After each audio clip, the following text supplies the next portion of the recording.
Ay, pagkalami sa panahon. Bastang tugnawa, nagdali-dali ko adto sa manok. Diba, sige pang tugnaw sila diri.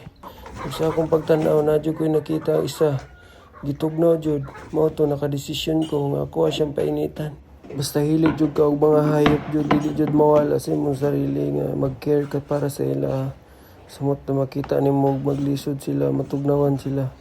Mangita jud kag paagi na makomfort sila og dili sila maglisod sa ilang kinabuhi.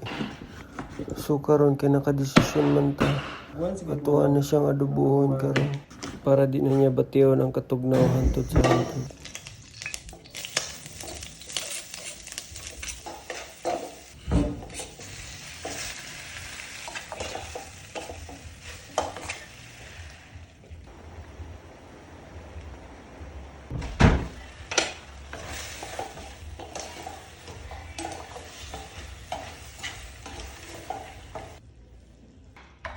Kung kinsa mo makita ning video nga namoy mga hayop kung gipang tugnaw.